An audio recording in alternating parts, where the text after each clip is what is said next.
ಗೃಹ ಸಚಿವರಾದಿಯಾಗಿ ಹೊಣೆಗಾರಿಕೆಯನ್ನು ಮರೆತು ಕೇವಲ ಆರೋಪಕ್ಕೆ ಪ್ರತ್ಯಾರೋಪ ಮಾಡೋದಷ್ಟೇ ತಮ್ಮ ಜವಾಬ್ದಾರಿ ಅಂತ ಭಾವಿಸ್ತಂತಿದೆ. ನಿಮ್ಮ ಜವಾಬ್ದಾರಿ ಆಳುವ ಪಕ್ಷವಾಗಿ ಕಾನೂನು ಸುವ್ಯವಸ್ಥೆ ಹೊಣೆಗಾರಿಕೆ ನಿಮ್ಮದೇ ಇದೆ. ಆದರೆ ಘಟನೆಯ ದಿಕ್ಕು ತಪ್ಪಿಸುವ ರೀತಿಯಲ್ಲಿ ಸುಳ್ಳು ಹೇಳಿಕೆಯನ್ನು ನಿಮ್ಮ KPCC ವಕ್ತಾರರಾಗಿರ್ತಕ್ಕಂಥ ಲಕ್ಷ್ಮಣ್ ಕೊಡ್ತಾರೆ. ಅಲ್ಲಿಯ CCTV ಪೊಲೀಸರು ರೆಕಾರ್ಡ್ ಮಾಡಿರುವ ಕ್ಯಾಮ್ರಾದಲ್ಲಿ ಒಬ್ಬೊಬ್ಬರ ಚೆಹರೆಯೂ ಇದೆ. ಕಲ್ಲು ಯಾರು ತೂರಿದ್ರು, ಅವ್ರು ಎಲ್ಲಿಯವರು, ಎಲ್ಲರ ಚೆಹರೆಯೂ ಇದೆ. ಆದರೆ KPCC ವಕ್ತಾರ ತನಿಖೆ ಆಗೋದಕ್ಕೆ ಮುಂಚಿತವಾಗಿಯೇ RSSನವರು ವೇಷ ಮರೆಸ್ಕೊಂಡು ಬಂದು ಗಲಭೆ ಮಾಡಿದ್ದಾರೆ ಅಂತ ಆರೋಪ ಮಾಡ್ತಾರೆ.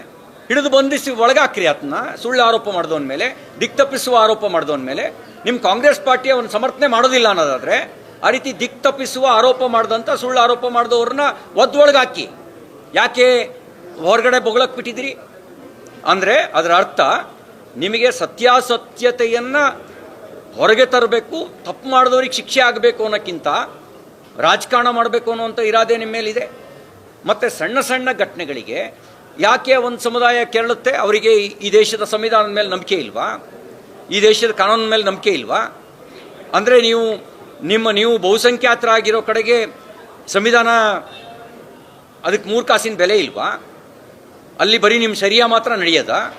ಅಂದರೆ ನಿಮಗೆ ಮಾತ್ರ ತಾಕತ್ತಿರೋದಾ? ಬೇರೆಯವ್ರಿಗೆ ತಾಕತ್ತಿಲ್ಲ ಅಂತ ಭಾವಿಸ್ತೀರಾ?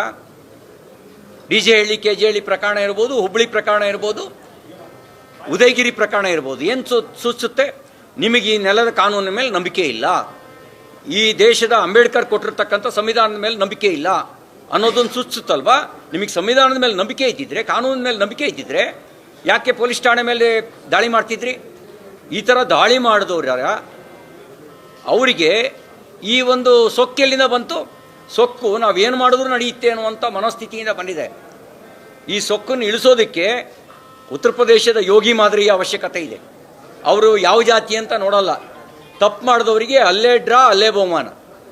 ಹಾಗೆ ಮಾಡಿದಾಗ ಕಾನೂನು ಸುವ್ಯವಸ್ಥೆ ನಿಯಂತ್ರಣಕ್ಕೆ ಬರುತ್ತೆ. ಅದು ಬಿಟ್ಟು ತಪ್ಪು ಮಾಡಿದವರ ಕೇಸ್ ವಾಪಸ್ ತಗೊಂಡು ಅವರಿಗೆ ಕುಮ್ಮಕ್ಕೆ ಕೊಡ್ತಾ ಹೋದರೆ ಅವರಿಗೆ ಅನಿಸುತ್ತೆ ನಾವೇನು ಮಾಡೋದು ನಡೆಯುತ್ತೆ, ಬಾರಾಕೂನ್ ಮಾಫೆ ಅಂತ.